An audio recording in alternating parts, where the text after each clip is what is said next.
দেশ জুড়ে বন্ধের মুখে সর্বভারতীয় বেসরকারি কোচিং সেন্টার।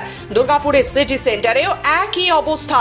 টাকা ফেরতের দাবিতে বিক্ষোভ অভিভাবকদের অভিযোগ, ছাত্রছাত্রীদের ভবিষ্যৎও এখন অনিশ্চয়তার মধ্যে। আগাম কোনো বিজ্ঞপ্তি না দিয়েই হঠাৎ করে বন্ধ করতে চাইছে কোচিং সেন্টার।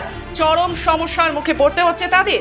এক অভিভাবক পম্পা মণ্ডলের অভিযোগ, ভর্তি ফি বাবদ মোটা টাকা নেওয়া হয়েছে, কিন্তু এখন বলছে ক্লাস হবে না। তাহলে আমাদের ছেলে মেয়েদের ভবিষ্যতের কি হবে? আর এত টাকাই বা কি হবে? আমাদের টাকা ফেরত দিতে হবে, না হলে বৃহত্তর আন্দোলনের পথে হাঁটবো।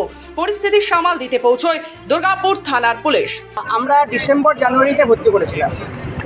ভির্জি কর্তৃপক্ষ জানতো যে ভির্জি বন্ধ হয়ে যাবে, আদার্স সেন্টারগুলো বন্ধ হচ্ছে, জেনে শুনেও তারা ডিসেম্বর জানুয়ারিতে আমাদের কাছ থেকে অ্যাডমিশনের জন্য টাকা নেয় এবং জানুয়ারি 10 তারিখ পর্যন্ত ওরা টাকা নিয়েছে। প্রত্যেকে অনেকেই আছে যারা 2 লাখ টাকা পর্যন্ত দিয়ে রেখেছে, কেউ 1 লাখ, কেউ 2 লাখ, কেউ 1.5 লাখ।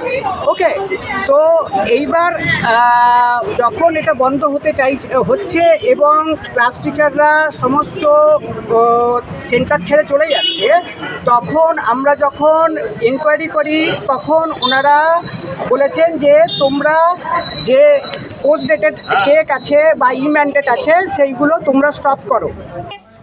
যদি দিওয়ালির আগে ভর্তি করে দেওয়া হয় তাহলে 2000 টাকা, মানে 2000 টাকা কম লাগবে বা এরকম একটা কিছু বলা হয়েছিল। কিন্তু আমরা যেহেতু আমার বাবা বাইরে থাকে, সেক্ষেত্রে আমাদের একটু লেট হয়েছিল। আমরা 2000 টাকা পেমেন্ট করেছিলাম, সেটার কোনো রসিদ পাইনি।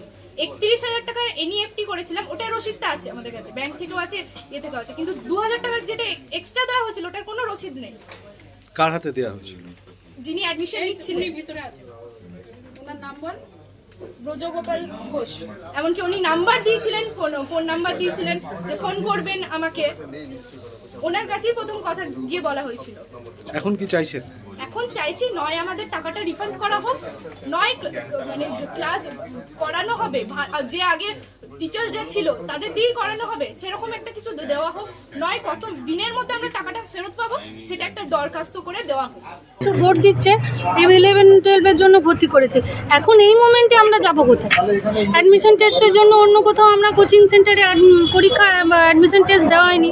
এবার অন্য কোথাও গেলেও তো আমাদেরকে তো আর ফ্রিতে নেবে না, আমাদেরকে তো মানে পুরো অ্যামাউন্ট দিয়ে তো ওদেরকে ওখানে ভর্তি করতে হবে। এখন এই মোমেন্টে আমাদের কাছে আর সেই টাকাটাও তো নেই।